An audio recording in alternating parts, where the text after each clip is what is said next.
à tous. Avant de commencer, au nom de toute l'équipe du Cercle de presse, j'aimerais souhaiter nos plus sincères sympathies à la famille de Bertrand Tremblay. Le fondateur du Cercle de presse est malheureusement décédé samedi à l'âge de 89 ans. Monsieur Tremblay est vraiment un pionnier de l'information régionale qui a inspiré de nombreux journalistes ici dans la région. Il a marqué vraiment à sa façon l'histoire du Saguenay-Lac-Saint-Jean. Et aujourd'hui, comme vous voyez, il est avec nous pour une dernière fois de façon symbolique et j'aimerais vraiment qu'on tienne une minute de silence en son honneur.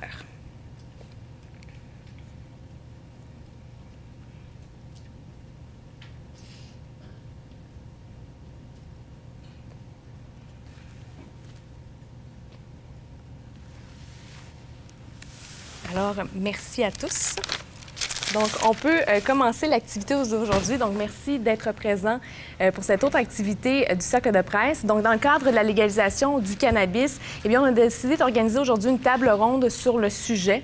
Alors, ce sera donc l'occasion de voir les différents points de vue, autant pour le secteur de la santé qu'au niveau entrepreneurial que la sécurité publique. Donc, pour l'occasion, nous recevons notamment M.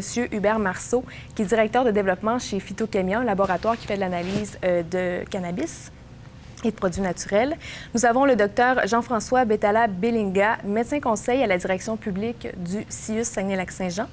Le docteur Laurent Couloudon, psychiatre au CIUS, et M. Kevin Armstrong, qui est président de la Commission de la sécurité publique de Saguenay.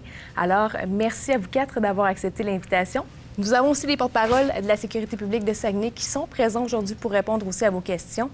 Alors, avant de passer à la période de questions des journalistes, nos intervenants ont quelques minutes pour justement se présenter et aussi de montrer leur vision pour ce qui est la légalisation du cannabis. Donc, on va commencer avec vous, M. Hubert Marceau. Oui, alors moi, depuis 2013, je suis cofondateur d'un laboratoire d'analyse de tout ce qui est produits naturels, donc ce qui comprend tout le règne végétal. Depuis aussi 2013, en fait, durant notre inception, nous avons nos licences pour travailler avec le cannabis médicinal ainsi que le chanvre industriel. Donc ça, c'est avant les annonces de la légalisation. Nous, avec la légalisation, en fait, on se prépare tranquillement pas vite à pouvoir offrir les services nécessaires et recommandés par le gouvernement canadien. Donc pour nous, c'est un nouveau marché qui vient s'ajouter à nos activités actuelles. Alors, merci. Docteur Jean-François Betala-Bellinga. Oui, en fait, c'est ça. Moi, je suis médecin de santé publique, donc je suis l'adjoint médical du docteur Donald Aubin, qui est directeur de santé publique pour la région du Saguenay-Lac-Saint-Jean. Le cannabis, la légalisation du cannabis, plutôt est un dossier majeur pour la direction. Donc, c'est sûr que nous, on a un enjeu en termes de surveillance des effets de cette légalisation-là pour la santé de la population. Et aussi, on a un devoir d'interpeller les différents acteurs qui pourraient avoir des pouvoirs dans cette légalisation-là, en tant que santé publique aussi. Docteur Laurent Couloudon. Moi, je suis psychiatre généraliste depuis 2014 à l'hôpital de Chicoutimi. Donc, je pratique l'ensemble des différentes surspécialités de la psychiatrie. Je fais un peu de pédopsychiatrie, psychiatrie de la personne âgée, psychiatrie légale, l'hospitalisation en clinique externe. Comme psychiatre, notre principale inquiétude, c'est la banalisation de cette substance-là. On a des craintes que les gens perdent de vue les impacts du cannabis sur la santé mentale. Comme psychiatre, on a peur qu'il y ait une augmentation de la prévalence de la consommation puis que ça ait un impact sur l'augmentation de la prévalence des maladies mentales. Je vous dirais qu'à Saguenay, en particulier, on est en sous-effectif de psychiatres, donc ça vient nous toucher directement. Donc, c'est cela. Kevin Armstrong. Merci de l'invitation. Donc, vous n'êtes pas sans savoir, la légalisation arrivera le 17 octobre, bien évidemment. Donc, Saguenay, on avait le pouvoir de légiférer. En ce sens, je tiens à dire d'entrée de jeu que la fenêtre dans laquelle on pouvait légiférer était relativement restreinte. Donc, on est assujetti évidemment aux lois provinciales, aux lois fédérales. Donc, ici à Saguenay, typiquement, ce qui nous restait comme lieu où on pouvait permettre la consommation, c'était nos trottoirs, place du citoyen et la zone portuaire. Il y a eu formation d'un comité ad hoc cette année. Beaucoup de gens qui ont été rencontrés, entre autres des intervenants. On a rencontré notamment la direction de la santé publique. Et ce qui a été décidé lors du dernier conseil de ville, c'est d'interdire la consommation de cannabis dans tous les lieux publics. Cette position-là, bien d'abord, on l'a prise par, je pense que c'est un principe de précaution qui existe en santé et en sécurité. On ne connaît pas les impacts que cette légalisation-là aura nécessairement. Donc, je pense que c'est une position qui est responsable. Bien évidemment, je tiens à rassurer aussi les gens, nos policiers, plusieurs personnes envisagent des changements majeurs en arrivant au 17 octobre. Nos policiers sur le terrain sont déjà prêts. La consommation de cannabis est présentement illégale. Il y a déjà de la consommation qui existe sur notre territoire, donc cette réalité-là existe, prévaut. Il y aura évidemment des actions à prendre. Suite au 17, des plans de formation, entre autres, d'autres actions que la Ville aura à prendre. On va monitorer ce qui va se produire après le 17, mais nos policiers sont prêts. Puis le message, c'est que je pense que comme Ville, notre devoir, c'est la sécurité publique, c'est d'assurer, le règlement qu'on a modifié porte bien son nom, c'est la paix et le bon ordre. Donc, c'est d'assurer de maintenir cette paix et ce bon ordre-là, d'assurer à nos citoyens une bonne qualité de vie aussi. Puis c'est en ce sens-là qu'on a pris une position qui, je pense, est responsable et prudente. Puis comme toute réglementation, évidemment, à l'usage, il est toujours possible d'en modifier. Donc, on va suivre la situation de près. Puis dans la prochaine année, il y aura certainement des ajustements à faire. Peut-être pas dans le cadre légal, mais peut-être au niveau de ville, au niveau notre corps de police, on verra qu'est-ce qui va se produire. Mais présentement, je pense que le corps de police est très, très bien préparé. Les plans de formation sont bien établis. Si vous avez des questions, on pourra y aller tout à l'heure. Donc, on est prêt. Et je tiens à rassurer la population, là, on est prêt à faire face à ces changements-là. Quels sont-ils? C'est de ce dont on va discuter aujourd'hui, fort probablement. Parfait, merci. Alors, première question, Caroline Labrie, Énergie Rouge FM. On a un nouveau gouvernement caquiste depuis hier. Et M. Legault, qui l'a dit à plusieurs reprises, il aimerait que l'âge minimal là, pour consommer du cannabis soit à 21 ans. Peut-être d'un point de vue médical, je sais qu'il y a plusieurs psychiatres, entre autres, qui en avaient parlé. Est-ce que pour vous, c'est une bonne nouvelle? Est-ce que c'est ce que vous souhaitez qu'on augmente l'âge minimal pour consommer? C'est ce que mon association professionnelle a préconisé. Donc, on a argumenté que le cannabis avait un impact sur le développement du cerveau, qu'il était préférable de commencer le cannabis ou de fumer du cannabis plus tard à l'âge adulte, attendre que le cerveau soit complètement mature. Donc, je crois que oui, c'est quelque chose qui va avec la vision de notre association professionnelle, effectivement. Oui, en fait, en santé publique, c'est sûr que idéalement, ce serait de ne pas consommer du tout, ou de consommer le plus tard possible. Et la maturation du cerveau, on est tout à fait d'accord avec ça, que c'est à 25 ans qu'on peut considérer qu'elle est comme, comment je peux dire, optimale. Là. Donc, en fait, mais en termes de légalisation et d'application d'une loi, il y a aussi la faisabilité de ça, à prendre en compte. Là. Donc, on peut faire une loi, mais si dans les faits, les gens s'exposent pareil avant, parce que la loi ne permet pas qu'ils puissent le faire de façon... comment je peux dire ça, prise en charge dans un cadre, ils vont le faire pareil. Et là, on a peut-être des effets induits parce qu'ils s'exposent à ce qu'on ne sait pas. Donc, c'est pour ça que l'alcool aussi a la même problématique. Idéalement, l'alcool, 18 ans, on pourrait aussi dire qu'on peut repousser à plus tard que ça. Donc, l'idée, c'est de dire comment on va appliquer 2 drogues légales pour une clientèle qui en consomme déjà les 2 drogues en question, avec une qui a un âge 3 ans après l'autre. Donc, nous, on partagerait ce point de vue, mais dans ce cas-là, on sait qu'on ne peut pas présentement à envisager de repousser l'âge. En tout cas, ça va être difficile, par exemple, de poser un débat, de dire on va repousser l'âge légal de l'alcool. Mais c'est pour ça que la position était de dire c'est le mieux, pour l'applicabilité, la faisabilité, c'était à 18 ans. Mais on partage le fait que 21, repousser ça, si c'est faisable, pour les 2, ce serait l'idéal. Prochaine question, Denis Villeneuve, Journal Le Quotidien.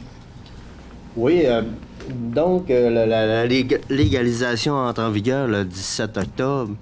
Mais ma question s'adresse peut-être plus à M. Armstrong ou les représentants policiers ici. C'est que le 17 octobre, on va pouvoir en posséder du cannabis. Sauf que, M. Armstrong, est-ce qu'on est prêt? Dans le sens que la Société québécoise du cannabis, là, il n'y a aucune succursale qui va être ouverte ici dans la région.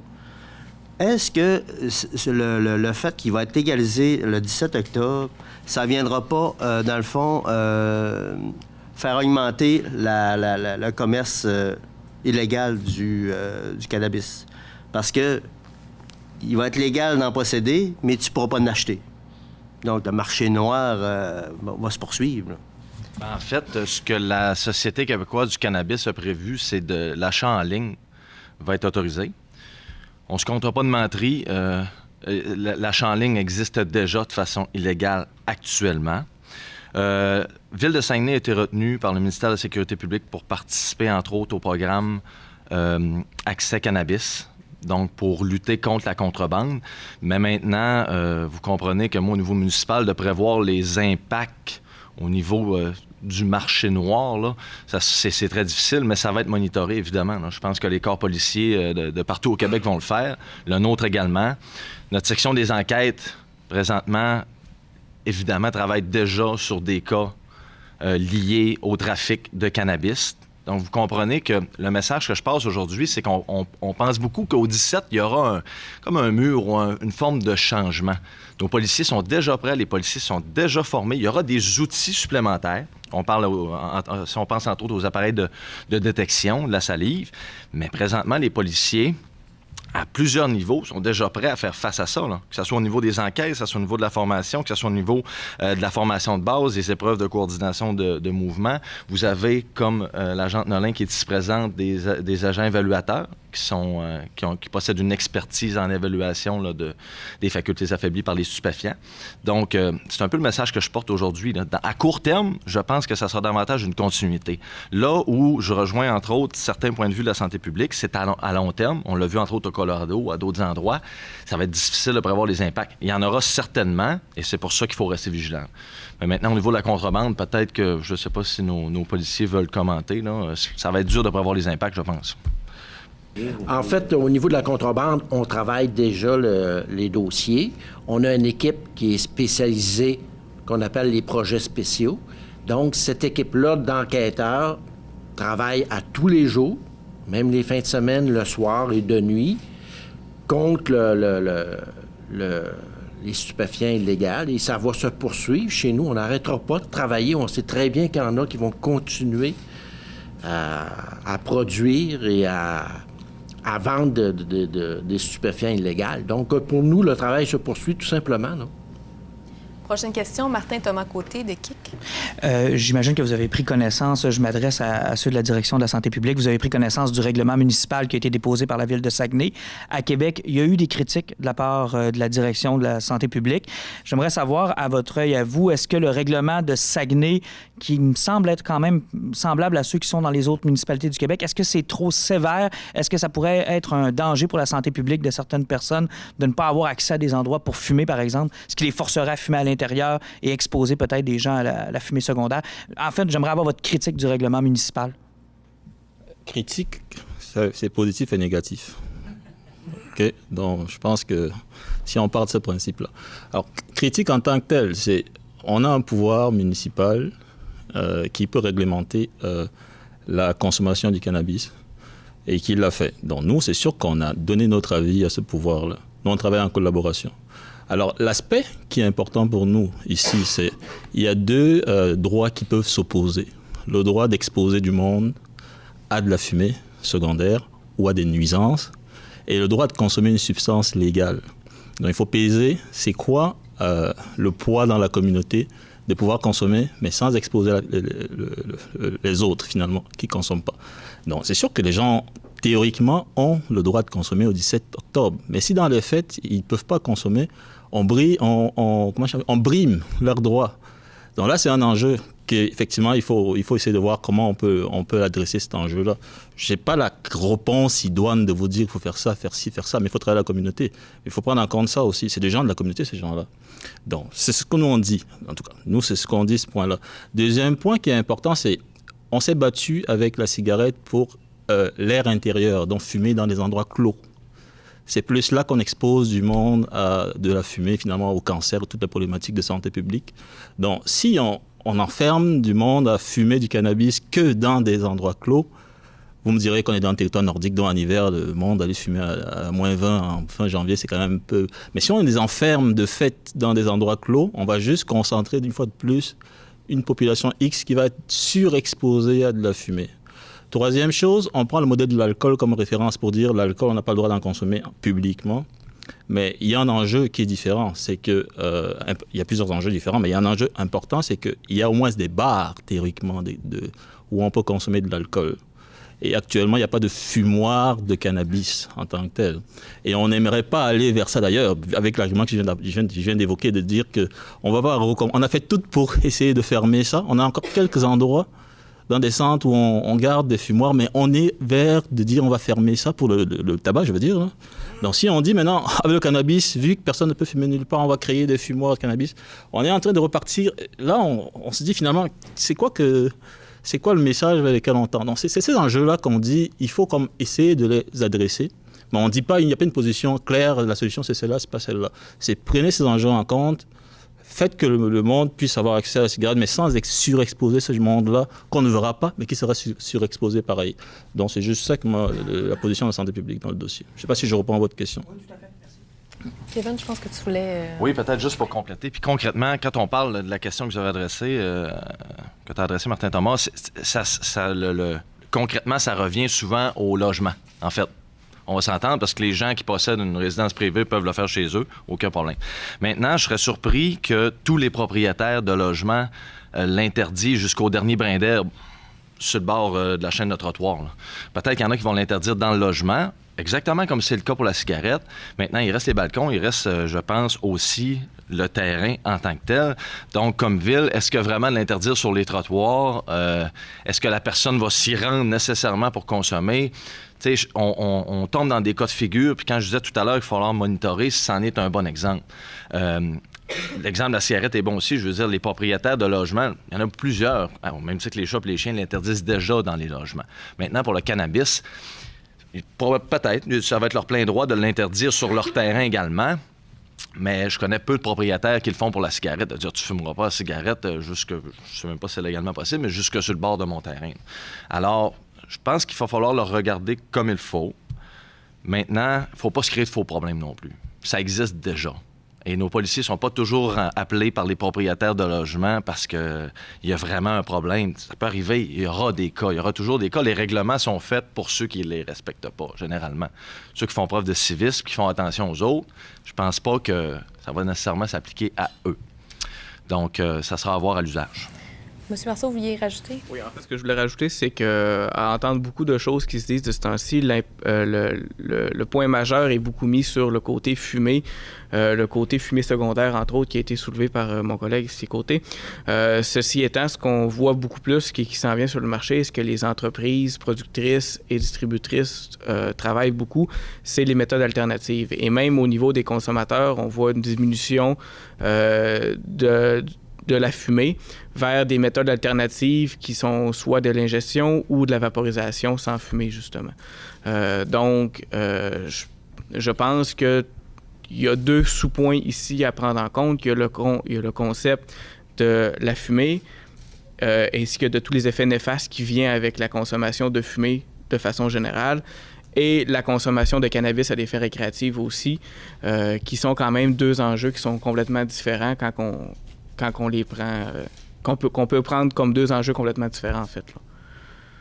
Parfait. Prochaine question. Jean-François Coulombe, Radio-Canada. Oui, merci. Question pour peut-être M. Armstrong et M. Cormier. Bon, je comprends que vous voulez, un peu comme on va le faire à Québec, donc rendre la consommation de cannabis illégale, donc sur disons, la portion du territoire qui appartient à la ville de Saguenay. Mais concrètement, comment est-ce que vous allez appliquer ça? Je veux dire, est-ce qu'il va y avoir des effectifs policiers supplémentaires qui vont être affectés, qui vont devoir, parce que je veux dire, il y a des gens qui ont le droit de fumer la cigarette dans des lieux publics à condition qu'on soit à 1 mètre d'une porte. Est-ce que les policiers vont aller voir si c'est une rouleuse, si c'est du tabac roulé ou du cannabis? Je veux dire, comment est-ce que concrètement vous allez appliquer ça? Et quelles vont être les conséquences? Parce que, encore une fois, le cannabis va être légal. Donc, est-ce que ça va être les mêmes conséquences que si on boit de l'alcool, par exemple, dans un lieu public? Est-ce que c'est une contravention qui est prévue à ce moment-là? Donc, concrètement, ça va s'appliquer comment? Je vais commencer par les conséquences. La conséquence est une amende pour une première offense pour une personne physique de 100 $ plus les frais. Récidive de 200 à 1000 $. Là, on parle vraiment d'une personne physique. Concrètement, comment ça va s'appliquer? L'évaluation a été faite par le service au niveau des effectifs policiers en tant que tel. On a suffisamment d'effectifs à notre analyse pour faire face. Comme je le disais, ça existe déjà, là. Donc, nos policiers sur le terrain le font déjà. C'est une continuité du travail qui va être fait. Dans l'application, c'est une question qui revient souvent. Je pense pas qu'il y ait de chasse aux sorcières. Le règlement, les policiers sont là pour le faire appliquer. Ils ont un pouvoir discrétionnaire. Moi, comme élu, je serais très mal avisé d'indiquer aux policiers quand l'appliquer ou non. Ça leur appartient, c'est le pouvoir policier, puis la séparation des pouvoirs est importante. On leur a donné un outil qui est celui-là pour assurer la paix et le bon ordre. Maintenant, sur le territoire, il est interdit d'être sous influence de cannabis. Le mot « être sous influence » est particulièrement important parce que ça sous-entend une modification comportementale. Actuellement, c'est interdit d'être sous influence de boissons alcoolisées à Saguenay. Prenez quelques bières, vous allez marcher dans la rue avec votre conjointe. Je pense pas que nos policiers décident de vous arrêter si vous ne troublez pas l'ordre public ni la paix, ou que vous criez pas, ou que vous injuriez personne. Vous comprenez? Cette notion-là d'être sous influence de cannabis, c'est elle qui est importante. Puis c'est là que nos policiers, dans leur pouvoir discrétionnaire, pourront la faire appliquer. Mais ils ont tous les outils actuellement. Il y a de la formation qui se donne à l'école de police. Tous les policiers sortent de l'école de police formés pour détecter des cas de facultés affaiblies. Il y a d'autres outils qui sont mis à leur disposition. Dans les cas de conduite avec les facultés affaiblies, j'en ai parlé tout à l'heure, au besoin, on peut avoir recours à des agents évaluateurs. Mais dans les faits, sur le terrain, les policiers sont déjà prêts à cette application-là. Là. Est-ce que ça répond? C'est complet? Je pense qu'il y avait... Oui, effectivement. Je pense que M. Armstrong a très bien expliqué notre vision et comment est-ce qu'on voit les choses arriver pour le 17. Oui, c'est un nouveau règlement qui va être mis en application, mais je pense pas qu'on va se mettre à vérifier tous ceux qui fument sur les terrains pour voir si c'est du cannabis ou pas. Vous comprendrez que souvent, lorsqu'on est appelé, c'est suite à une plainte. C'est parce qu'il y a un dérangement de comportement, comme M. Armstrong le mentionnait, et on agira à ce moment-là. Et si on constate que l'individu est en faculté affaiblie de cannabis, on agira à ce moment-là avec la réglementation.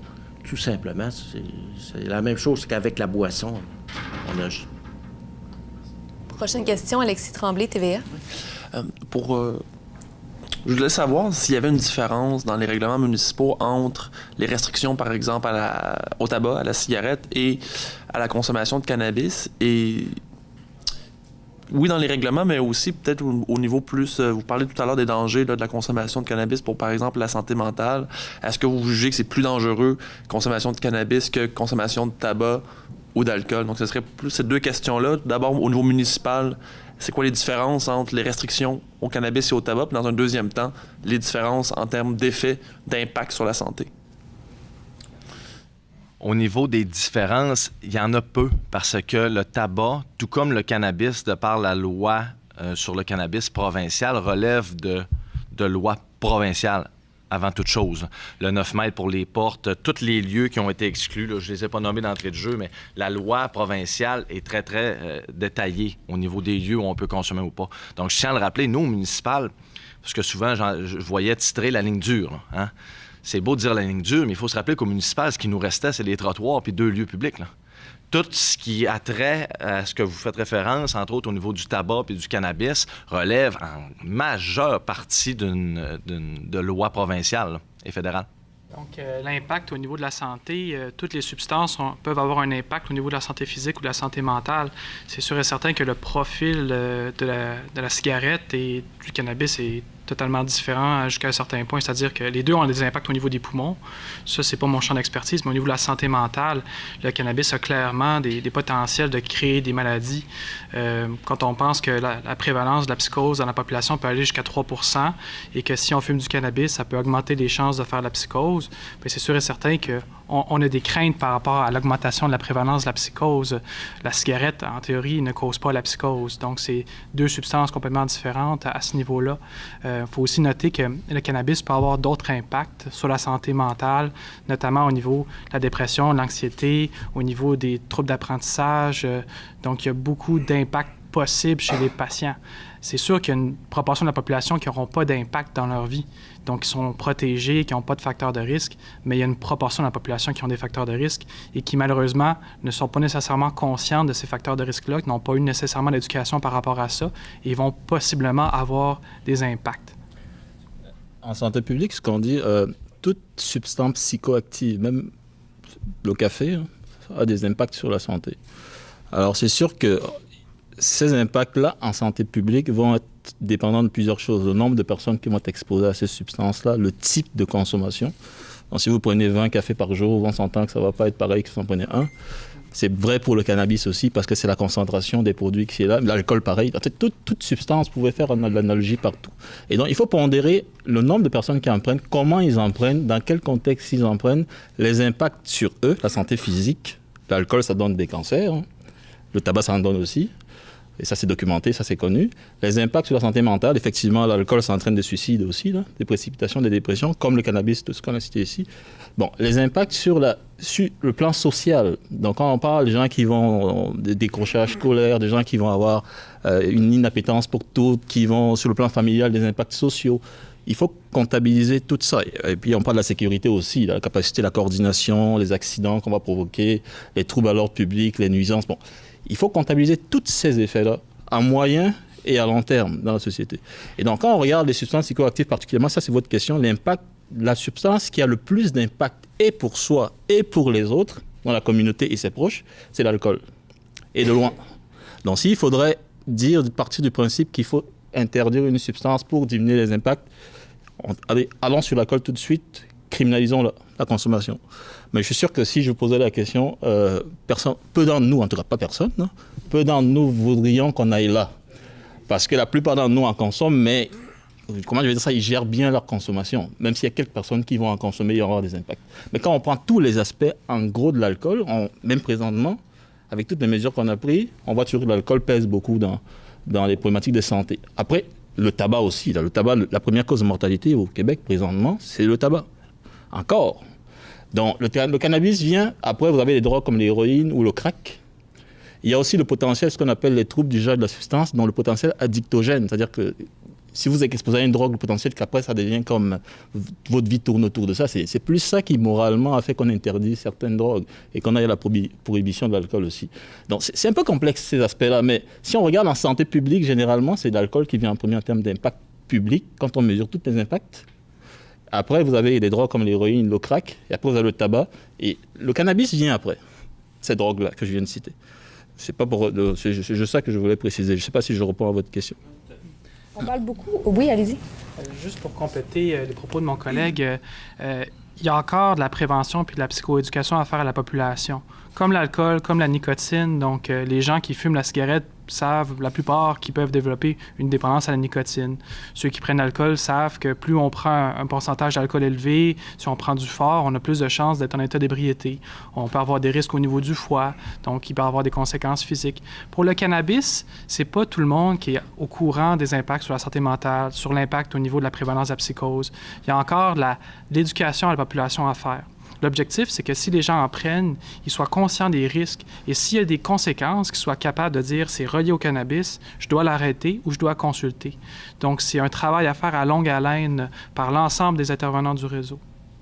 Et on parle beaucoup des conséquences, mais je pense que pour les entreprises, ça doit être intéressant comme marché. Peut-être, M. Marceau, j'aurais aimé ça vous entendre sur ça. Je peux, en fait, utiliser deux points de vue différents. Bon, on a beaucoup parlé du point de vue médical. Il y a aussi le point de vue chimique et le point de vue économique aussi. Pour ce qui est du point de vue économique, je dirais que présentement, c'est un peu un Klondike, là. Il y a une gigantesque bulle économique, il y a beaucoup d'entreprises qui se démarrent. C'est un nouveau marché qui s'ouvre, donc il y a des nouveaux moyens qui se trouvent aussi. Et l'avantage de ça, c'est que dans la mouture actuelle des lois, une partie de ces revenus-là vont être réinjectés justement en santé publique. Donc, c'est un peu pour faire la contrepartie de ce que mes collègues citaient par rapport à l'entrée en jeu de nouvelles problématiques de santé publique. Donc, il y a déjà des façons de faire dans le but de au moins pallier à ça. Par contre, je dirais que présentement, par contre, le marché est surtout ouvert aux grandes entreprises dû au coût de démarrage, entre autres. Le fait que le gouvernement québécois a aussi opté pour un modèle nationalisé de distribution coupe un peu aussi ce qui était le potentiel entrepreneurial des petites entreprises, des entreprises plus locales, en bien ou en mal, ceci étant. Donc, il y a effectivement quelque chose qui se passe à ce niveau-là, puis c'est assez clair. On a juste à suivre un peu la bourse, on a juste à suivre les marchés internationaux. Il y a vraiment beaucoup d'injections de nouveaux capitaux qui vont se trouver à ce niveau-là. Parfait, merci. Prochaine question, Caroline Labrie, Énergie Rouge FM. Vous avez dit d'entrée de jeu que vous étiez en sous-effectif.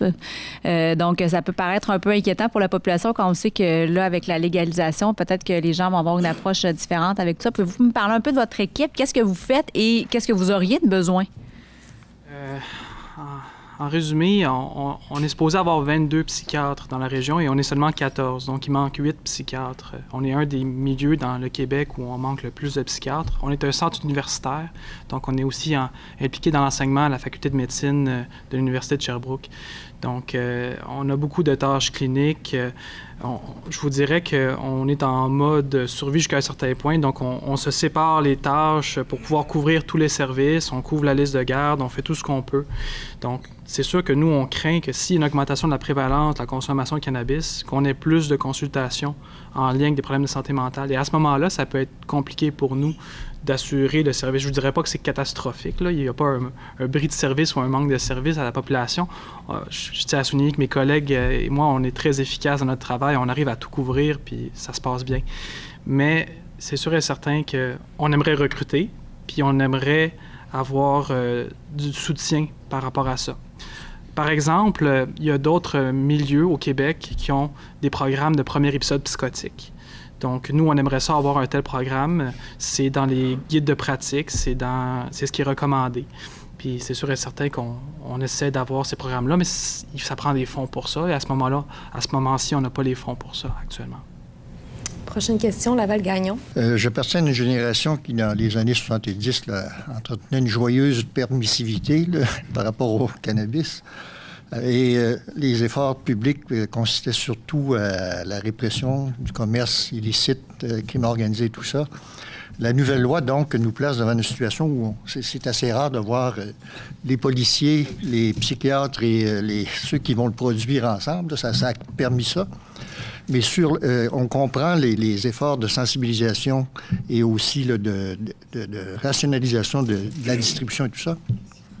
Mais en général, ça se passe beaucoup et l'intervention publique porte beaucoup sur ce que font les policiers avec. Est-ce qu'on met l'accent sur la répression plutôt que sur la sensibilisation? Et moi, ma question est assez précise. Certains soirs, pendant l'été, sur la zone portuaire, il y a des spectacles, les effluves du cannabis sont assez évidentes. Comment la Ville veut... Est-ce qu'elle va donner des directives précises pour qu'on ait quand même, malgré tout, une certaine permissivité? Sinon, il y a certains spectacles qui vont se transformer en... Comme on fait dans des places où il y a des radars, là. On attrape du monde un peu plus, là. Aller au spectacle, puis on va faire un peu de répression pour faire réfléchir le monde. Vous comprenez, je l'ai dit d'entrée de jeu, puis je pense que c'est important. Comme politique, notre job, c'est de faire les règlements. C'est nos policiers qui les appliquent et je serais bien mal avisé de donner des directives aux policiers à l'effet d'être répressifs ou pas. Mais vous comprenez, là, je vais vous répondre, puis peut-être que Bruno pourra compléter ensuite. Il faut se remettre dans l'esprit de tout ça. Le but, là, au final, c'est de préserver la sécurité de nos citoyens puis la paix et le bonheur. Partons de cette idée-là. C'est pour ça qu'on parle beaucoup de cas de figure, mais comme législateur, quand on donne cet outil-là à notre corps de police, entre autres, puis à nos citoyens, puis en passant, on va faire de la sensibilisation, de la communication, il y en aura, c'est certain. À un moment donné, le but, c'est de préserver ça. Puis au-delà de tout ça, puis je vous fais un parallèle avec les chiens dangereux, parce que c'est un dossier dont on aura certainement à reparler. Même si je dote mes policiers de tous les outils, j'ai au-dessus de 30 % de ma population qui possède des animaux de compagnie. À un moment donné, ça passe aussi par la responsabilisation. Quand vous parlez des cas des festivals, entre autres, je pense que ça va être important comme ville de communiquer le fait que nos citoyens qui consommeront devront se responsabiliser. Et les policiers ont en main l'outil que c'est à eux de décider s'ils l'appliquent ou non pour maintenir la paix et le bon ordre. Là, à partir de ce moment-là, ça appartient à nos policiers. Mais c'est certain, comme ville, on va diffuser de l'information, on va continuer à sensibiliser. C'est une réalité, je l'ai dit, qui existe, mais je pense qu'elle ne s'effacera pas demain matin, mais ça passe avant tout par la responsabilisation puis par du gros bon sens et du civisme, là. C'est le message que j'invite aux citoyens. On demande la collaboration de notre population au travers de tout ça. Je ne sais pas si M. Cormier, vous vouliez... Je suis parfaitement d'accord avec ce que vous dites. Puis, je ne vous cacherai pas également que lors d'intervention, on ne sera pas... comprendrez qu'il faut laisser le temps aux gens aussi de comprendre qu'est-ce qui se passe, puis c'est quoi cette nouvelle loi, comment est-ce qu'on va l'appliquer. Il y a beaucoup de gens qui se posent des questions. Au sein de notre service, on a le sergent Simard qui est avec nous, qui s'occupe d'un bureau de prévention et qui tente avec ses policiers de passer le message, d'expliquer la réglementation, etc., dans l'ensemble des écoles. Je pense qu'à quelque part, si les plus jeunes sont avisés de cette situation, comment se comporter, quels sont les risques, etc., bien, à partir de ça, les gens vont être beaucoup plus sensibilisés et ils vont se responsabiliser davantage lors d'événements. Et effectivement, le message de sensibilisation au public, on se doit de le passer également comme service. Mais je ne suis pas prêt à dire qu'on va intervenir à la moindre petite fumée qui va se dégager d'un spectacle où on retrouve, je ne sais pas, 2-3 000 personnes. C'est pas comme ça qu'on fonctionne. Évidemment, on y va à partir de plaintes. Et parfois, lorsqu'il y a des plaintes, même parfois, on n'intervient pas à cause de la situation, à cause de l'ampleur. Bon. Pensez aux émeutes. Est-ce que lors des émeutes, on procède aux arrestations de tous ceux qui commettent une infraction criminelle? Tu sais, à quelque part, on a un enjeu à effectuer, on a un travail à effectuer. Ce qui se passe plus petit, ben malheureusement, va être peut-être resté comme ça. Mais ce sera à évaluer et ce sera à nous à tempérer de la façon qu'on travaille. Là, on ne veut pas arriver, puis du jour au lendemain, bang, on va appliquer la réglementation à la lettre. C'est pas comme ça qu'on fonctionne. Ce que j'ai vu dans l'ensemble de tous les règlements qui peuvent se faire, c'est pas comme ça que le service fonctionne. Il y a quand même l'observation, parfois même, on laisse agir, et après l'événement, on agit. Ça arrive régulièrement également de notre service. Pour X raisons. Mais je pense qu'on va regarder et s'il y a lieu, on appliquera. Sinon, il y aura des avertissements. On sait très bien qu'on peut le faire comme service. Mais je pense que comme tout le monde, on est à observer de qu'est-ce qui va se passer le 17. C'est sûr qu'on va avoir les yeux grands ouverts sur l'ensemble de notre territoire. On va sécuriser l'ensemble de notre population. On est un service. On est là pour faire respecter la réglementation. Mais il y a une façon de la faire respecter. Je pense que jusqu'à maintenant, on l'a bien démontré qu'on était professionnels dans l'ensemble de notre travail. Prochaine question. Denis Villeneuve, Le Quotidien. Ben, c'est un peu en complément. Est-ce qu'on a... l'observation que j'ai, c'est est-ce qu'on n'assiste pas un peu au phénomène là, du virus de l'an 2000? Là, 4 ans avant, on pensait que tous les ordinateurs allaient sauter le 31 décembre. Mais ma question de fond, dans le fond, est-ce que... C'est quoi le nombre d'infractions sur le territoire de Saguenay qui sont liées à la consommation ou à la production de cannabis? Est-ce qu'on a un portrait de ça? Est-ce qu'on sait combien d'accusations, combien de gens sont impliqués dans des incidents? Ou Je n'ai pas les statistiques avec moi, mais si on regarde juste en vertu des facultés affaiblies, sur le territoire, en rapport avec la drogue, en rapport avec les stupéfiants, en 2017, on a procédé à l'arrestation de 13... En 2017, 13 dossiers de conduite avec faculté affaiblie. Et en 2018, on est à 19. On est rendu à 19 interventions pour conduite avec faculté affaiblie liées à la drogue. Mais c'est toute drogue confondue. Là. Okay. Spécifiquement au cannabis, là on n'a pas cette information-là. OK. Pour compléter peut-être, M. Villeneuve, là, sur les facultés affaiblies par la boisson, de mémoire, corrigez-moi si je me trompe, là, en 2017, on parle au-dessus d'à peu près 300 délits. Donc, c'est presque un par jour au niveau de l'alcool et au niveau des drogues, on est à moins d'un par semaine. On pourrait faire ça. Oui, exact.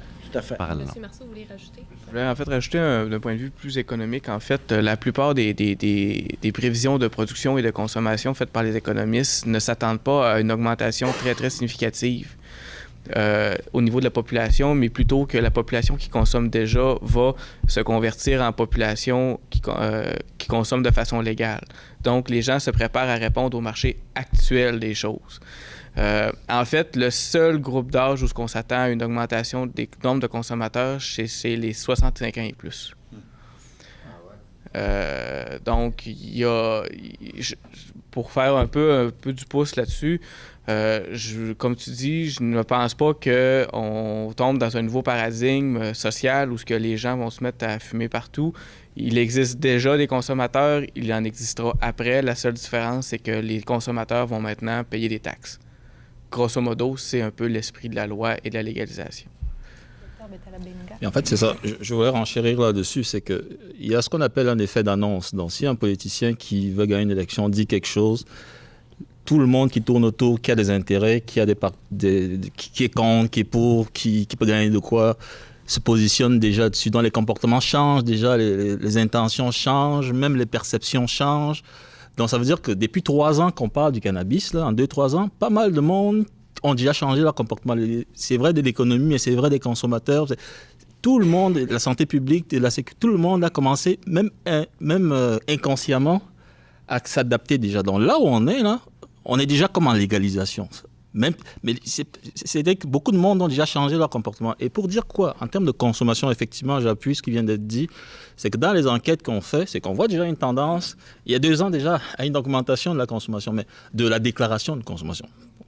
Alors ça veut dire quoi? C'est une chose, ça veut dire que les gens, il y a comme un verrou qui a sauté, les gens le disent plus facilement. Donc du coup, on voit une augmentation. Ça peut être ça. Ça peut être c'est plus ça que réellement une augmentation réelle de la consommation. Et même autour de vous, si vous faites une petite enquête, depuis 1 an et demi, 2 ans, il y a pas mal de monde qui vous ont dit qu'ils ont été gelés ou ils ont pris du cannabis. Maintenant, on le dit. Là. Des cliniciens, de plus en plus, ils voient du monde maintenant qui se déclarent consommateurs. Avant, ils allaient soi-disant pour fumer. Et maintenant, ils le disent que c'est du pot. Ça ne veut pas dire qu'ils n'en fumaient pas avant, mais ils sentent légitime de le dire. Dans la légalisation, l'un des aspects positifs, c'était de sortir ce monde-là comment je peux dire ça, que le monde puisse faire son coming out, mais pour être pris en charge. Le but, c'est pas de dire pour s'en vanter. Là. Le but, c'est pour qu'on voit tout de suite que ça, c'est un consommateur et éventuellement, il y a des problématiques liées à la consommation et qu'on puisse aider la personne. Donc, et effectivement, les expériences d'États américains qui ont légalisé la consommation, comme en particulier Colorado et puis l'État de Washington, montrent que dans les alentours de la légalisation, il y a eu une augmentation de la consommation. Et effectivement, ça se voit, pas chez les jeunes parce que c'est resté interdit comme ici, ça va l'être aussi, mais chez les personnes qui ont le droit de consommer, les adultes, dans les enquêtes, oui, ils voient qu'il y a une augmentation dans les 2 ans qui ont suivi. Alors, il y a 2 différences. C'est qu'au Colorado, ça continue à augmenter, même après les 2 ans que je parle, alors qu'à Washington, ça s'est comme stabilisé après les 2 ans. Il y a quand même un effet de nouveauté.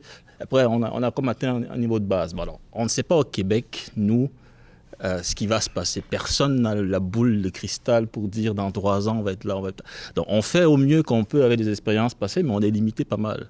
Mais l'idée, c'est de dire, c'est mieux que le monde qui consommait de façon illégale, qui s'exposait éventuellement à des produits dont on ne sait pas la composition, puisse avoir accès à quelque chose de légal, mais pas pour nuire au reste des personnes qui ne consomment pas. C'est cet équilibre-là. Et comme on vient de le dire, c'est les populations où la consommation est très faible, c'est là où on attend une augmentation de la consommation. Genre, les 65 ans et plus, où présentement, c'est pas mal faible. C'est des gens responsables qui vont sûrement vouloir aller consommer, mais de façon... ils ne vont pas chercher à créer du trouble, quoi que ce soit, mais là, ils se disent, on peut m'accompagner, on peut m'aider, je peux... Donc ça peut être positif, mais l'idée, c'est pas de dire, on encourage du monde à consommer. C'est vraiment très important de le rappeler à chaque fois. Parce que le discours que je tiens peut être vu comme une promotion de la consommation, mais si je le fais, si c'est vu comme ça, j'ai raté mon coup. Mais l'idée, c'est de dire, on a déjà pas mal de consommation dans la population. Il faut juste gérer cette consommation pour qu'il y ait le moins de troubles ou de méfaits résultant de cette consommation-là. Et c'est trouver le bon équilibre qui est comme difficile comme société, en fait. Docteur Couloudon, vous voulez ajouter... pousser un peu sur le point de mon collègue encore, mais quand on regarde les statistiques 2014-2015 sur la consommation de cannabis, c'est les dernières que j'ai accessibles. Peut-être qu'il y en a d'autres qui sont sorties, mais c'est jusqu'à 15 % de la population qui a pris du cannabis dans la dernière année, dans cette année-là. Puis la plus grande proportion des consommateurs, c'est chez les 15-24 ans. Donc, c'est chez les jeunes. Puis moi, ce que je déplore de la procédure de la légalisation du cannabis, la décriminalisation, c'est qu'on n'a pas pris le temps d'expliquer aux jeunes qu'on décriminalisait, on légalisait le cannabis pour telle raison. Pour une raison spécifique, c'est pour mieux l'encadrer. Il y a beaucoup de messages. Les jeunes, ils comprennent que vu que c'est légal, c'est parce que c'est pas dangereux. Puis il faut faire attention par rapport à ça. Personnellement, comme psychiatre, puis avec mon association, on a pris l'initiative de faire des posters, de faire de l'information aux jeunes. J'ai même pris le temps d'aller dans les écoles pour parler aux jeunes. Puis la plupart ne savent pas exactement pourquoi on fait ce processus-là. Puis c'est important de leur expliquer les risques reliés au cannabis. Puis c'est plus dans une approche réduction des méfaits que de les empêcher de consommer à 100 %. Par exemple, un jeune qui va dans un concert de musique, qui veut fumer du cannabis, il veut essayer ça. On ne pourra pas l'empêcher, il va le faire de toute façon. C'est important, par contre, qu'il sache que s'il consomme une première fois, bien, qu'il ne prenne pas une grande quantité, qu'il ne prenne pas du pot avec un haut pourcentage de THC du premier coup. Il faut qu'il sache que s'il y a un parent schizophrène, bien, il y a un risque encore plus élevé que la population normale de faire une psychose. Donc, c'est toutes des choses extrêmement importantes que les jeunes doivent savoir, en particulier les 15-24 ans. Donc, la prévalence, peut-être qu'elle va augmenter, elle est quand même déjà assez élevée, comme on voit des pourcentages. L'important, c'est que la population ait l'information. Merci. Martin Thomas-Côté.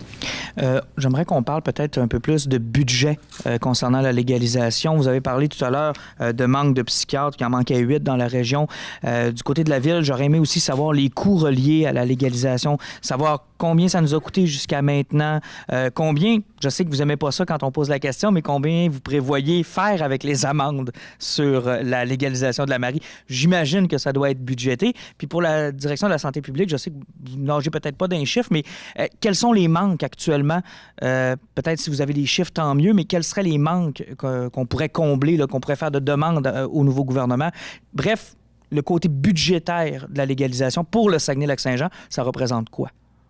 Donc, pour la prochaine année, ce qu'on budgète à Saguenay, c'est 150, aux environs. C'est préliminaire, on s'entend, de 150 000 $, ce qui inclut le plan de formation pour la prochaine année, le temps supplémentaire envisagé des policiers qui auront à se présenter, là, à comparaître en cours, et un volet d'équipement aussi. Donc, tout ce qui est d'analyse de drogue, entre autres. C'est je le répète, préliminaire.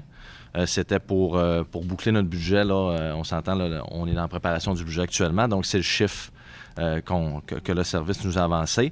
Maintenant, c'est sûr et certain qu'après un tour de roue, après une année complète, là, on pourra, comme il faut, il y a des coûts qui vont être récurrents, d'autres qui ne le seront pas. Et sur ce 150 000-là, ce qui est difficile de savoir aussi, c'est à quelle hauteur seront remboursées par Québec certaines choses, entre autres les formations. On sait qu'on aura des compensations de Québec. Maintenant, à quelle hauteur, c'est ce qui est en train d'être discuté présentement. Au niveau de la santé, est-ce que vous avez une petite... J'avais peut-être un autre petit volet. Il y avait le volet des amendes.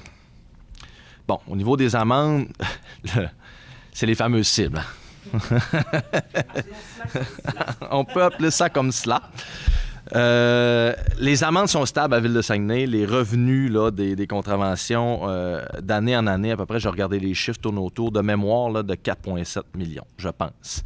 Donc, il n'y a pas de directive à cet effet-là. Je l'ai dit tout à l'heure, je le répète, c'est aux policiers à appliquer notre réglementation. Ils le font, comme M. Cormier l'a dit, de manière professionnelle, puis pour assurer pas des revenus particuliers à la Ville, mais d'assurer la sécurité de notre public, d'abord et avant tout. Donc, c'est assez stable là, au niveau de ces chiffres-là, là, autour d'à peu près 4,7. Et un complément, ça n'inclut pas les frais judiciaires là, qui pourraient être reliés, par exemple, à des contestations, des équipements d'évaluation. Ça inclut les 3 choses que j'ai dites. La comparution des policiers, le temps supplémentaire en cours, les équipements et tout ce qui est du volet de formation. Là, je ne sais pas ce que vous voulez dire au niveau il y a sûrement des avocats qui vont dire, à un moment donné, bon, les appareils, comme ça s'est fait pour les évresomètres, les appareils ne sont pas fiables, on conteste... la fiabilité des équipements. Là. Bien, il y a des choses qui appartiennent à d'autres paliers, mais là, l'évaluation que je viens de donner du 150 000, c'est notre service de police et non notre service des affaires juridiques. Est-ce que des choses prévues à ce niveau-là? Non. Écoutez, on va voir à l'usage. On a toujours des contingences, on essaie de budgéter de façon conservatrice, là. Mais comme je dis, ça dépend des champs d'application aussi. Là, nous, au niveau municipal, c'est la cour municipale. Il y aura des contestations. Exemple, tout ce qui est culture des plans, là, on le sait que probablement au niveau du Québec, ça sera contesté, mais maintenant, c'est pas nécessairement des dossiers qui appartiennent aux municipales, là. On va voir vraiment l'usage. Là, ce qu'on appréhende, c'est davantage plus les comparutions de nos policiers en cours pour les dossiers reliés à l'application de notre réglementation, puis d'une partie de la réglementation au niveau pénal provincial. Au niveau de la santé? Autre question, c'était sur les coûts du réseau de la santé publique ou en général? Combien dans la région ça peut représenter, par exemple?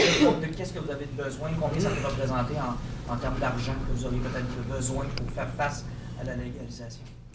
En tout cas, j'aurais tendance à avoir le même discours que Dr Couledon, en vous disant que, bon, je suis le spécialiste santé publique, j'ai une collègue qui vient juste d'arriver, mais théoriquement, avec des coûts normés, on aurait besoin de 5 ou 6 spécialistes dans la région. Ça peut donner un indice de réponse. Deuxième chose, la santé publique, ou les directions de santé publique régionales au Québec ont connu une coupure importante il y a 3 ans dans l'avènement du projet de loi 10 avec la fusion des établissements qui ont créé des CIUS. Donc c'est une coupure assez majeure. Là. On parle de 15-20% de coupure. Donc c'est sûr que ça a joué dans nos capacités à sensibiliser. Troisième chose, la loi, on est tous d'accord que ça en vient très vite. Là. On n'arrive pas à suivre tous. Là. Ça vient très vite. Et que les aspects de sensibilisation, tout ce qui est, comme Dr Couledon le disait, tout ce qui est de parler à la population de ce que c'est que le cannabis, de ses effets, du fait que c'est pas parce qu'on légalise que ça devient une drogue moins toxique en tant que telle, que les objectifs de la légalisation, ce sont lesquels, comment gérer ça, est-ce que le réseau de services, on parle ici de psychiatrie, mais on peut parler je sais pas moi, de santé physique aussi, on peut parler sur les aspects sociaux du cannabis, encore une fois. Tous ces services-là devraient être attachés en se disant, si les gens font leur coming out, peut-être qu'il y aurait une augmentation des demandes de services. Pas forcément une augmentation des problèmes, mais une augmentation des demandes de services. Donc, est-ce qu'on est attaché? Est-ce qu'on a évalué de combien on peut avoir? Ça va trop vite pour tout le monde. Donc, je ne pourrais pas vous dire combien ça coûte, mais tout ce que je vous dirais, je pourrais cadrer ça comme ça, de vous dire qu'effectivement, on est un peu... Et sur le plan de toutes les campagnes de sensibilisation, c'est beaucoup le provincial qui gère les campagnes de sensibilisation, le site encadrement cannabis. Donc nous, au niveau régional, tout ce qu'on peut faire, c'est du plaidoyer auprès des différents intervenants, auprès des municipalités, auprès des intervenants scolaires, des commissions scolaires, des écoles, des tables locales de jeunesse. C'est tout ce qu'on peut faire. On peut travailler avec eux pour voir comment y approcher au mieux, mais en termes de coûts, je n'ai pas vraiment une somme à vous donner en tant que tel nombre de millions. Non, je ne peux pas vous dire ça. C'est dommage que vous ayez peu de contrôle comme ça, puis que ce soit le Québec qui gère tout. Auriez-vous mieux aimé qu'on vous outille plutôt, puis vous puissiez faire de la prévention vous-même dans la région avec vos propres services? C'est compliqué, le budget du système de la santé. Là. Moi, je ne suis pas gestionnaire, je n'ai pas accès aux chiffres, mais je sais qu'il y a eu des coupures dans les dernières années. On essaie de donner le meilleur service à la population avec l'argent qu'on a. Première des choses, par rapport au recrutement, ça ne dépend pas nécessairement du budget, ça dépend plus de logistique, d'attirer les gens en région, de conserver les gens en région. Donc, en psychiatrie, c'est une des problématiques, c'est d'attirer les gens dans notre milieu. Puis par rapport à l'argent, sachez que la vente du cannabis dans notre système public va générer beaucoup d'argent. Là. On parle de plusieurs millions, voire plusieurs milliards de dollars. Donc, est-ce que cet argent-là, il va être réinvesti en prévention? C'est ce qui est prévu, mais si on réinjecte cet argent-là en prévention, il va y avoir beaucoup de prévention puis avoir des excellents services. Mais à date, on n'a pas grand-chose. Donc, j'ai hâte de voir où cet argent-là va aller. Et c'est sûr et certain que si on pouvait réinjecter une partie de cet argent-là dans un programme de premier épisode psychotique, ça serait une bonne idée, je pense, personnellement. Prochaine question, Alexis Tremblay. Oui. Donc, avec la légalisation viendra assurément la commercialisation du cannabis. Et je voulais savoir, oui, il y a visiblement, vous avez une solide préparation sur, par exemple, le corps policier, comment appliquer le règlement, mais pour ce qui est de la commercialisation ou quel type de produits qui vont être mis sur le marché, est-ce que vous avez aussi un contrôle là-dessus ou pas du tout? Et si oui, de quel ordre est-il? Il y a pas de contrôle sur la diversité des produits. Ceci étant, le 17 octobre, ce qui va être légal, ça va être la fleur séchée, ainsi que l'huile déjà extraite. Par contre, je ne me rappelle pas s'ils ont mis des limites sur l'huile. Il n'y a pas présentement de limitation sur les niveaux de cannabinoïdes. Là, j'inclus THC, CBD ainsi que leurs dérivés. Ceci étant, d'ici 1 an, on s'attend à voir ce qu'on appelle les produits consommables par ingestion. On s'entend les classiques brownies, mais on va voir aussi des boissons faites à base de cannabis qui vont débarquer. Certaines sans THC, qui, elles, vont être légales rapidement, et d'autres avec THC, qui vont être bien indiquées, par un petit logo rouge. Ils font des bières aux potes. Oui, des trucs mais ils n'ont genre, pas de THC par contre. C'est ça. Par contre, dans 1 an, on peut s'attendre à voir arriver sur le marché des produits avec THC. Comme on retrouve déjà en Californie, entre autres. Là. Non, ça va être par la SQDC. Tout ce qui va être contenu par du THC va être distribué par la SQDC. Ceci étant, les produits sans THC, donc non psychotropes, eux, vont probablement être trouvables dans les magasins grande surface. Oui, mais c'est ça, c'est un monopole étatique. Ouais. Ça va vraiment être, donc la commercialisation, comme l'a dit M. Marceau, va vraiment là, appartenir à la SQDC. Nous, au niveau municipal, là, notre champ de compétences s'arrête à autoriser l'usage de vente. Donc, dans nos centres-villes, on a autorisé l'usage de vente de cannabis pour permettre à la SQDC entre autres, de négocier avec certains propriétaires fonciers pour qu'il y ait une succursale dans l'un ou l'autre de nos centres-villes. Mais au niveau de nos compétences, ça s'arrête là. Tout le volet commercial, c'est vraiment un monopole d'État qui est une filiale de la SAQ. Est-ce que vous avez eu des nouvelles de la SQDC? Parce qu'on pensait avoir les premières succursales ici. Est-ce que finalement, on a une réponse? Bien, la réponse qu'on a présentement, c'est que toutes les négociations à choper avec les propriétaires qui avaient été approchés, je le sais qu'il y en a d'autres qui se sont manifestés. Notre mairesse, entre autres, s'est positionnée sur un contact qui sera fait auprès de la SQDC là, de par certains propriétaires qui l'ont approché, qui seraient intéressés à avoir une succursale sur notre territoire. Donc, je pense qu'il va y avoir des pourparlers là, très prochainement à cet effet-là. Mais pour l'instant, toutes les démarches qui avaient été faites n'ont pas abouti. Puis le 17 octobre, on n'aura pas de succursale physique. Maintenant, c'est à prévoir que d'ici la prochaine année, on aura quelque chose, certainement. On va revitaliser le centre-ville avec ça? Ça, c'est... Non, on fait jamais ça, nous autres. C'est pas ce qu'on vise, là, les histoires de guerre de clocher. Non, mais ça peut être un... Je veux dire, nous, comme ville, là, je fais du pouce sur mon collègue chimiste. On agit un peu comme catalyseur. Là. On participe... disons, à favoriser tout ça. Évidemment, le développement économique, ça relève de nos compétences aussi, mais on ne s'implique pas dans la réaction en tant que telle. Là. Ça relève du domaine privé entre la SQDC et nos propriétaires. Donc, on a fait le nécessaire pour mettre les choses en place. Si ça peut améliorer notre économie, tant mieux, mais on laisse ça entre le privé et la SQDC. Merci. Bien, merci à vous 4 d'avoir participé. Donc, si vous avez d'autres questions, elles seront disponibles à la fin. Merci beaucoup. Bonne journée.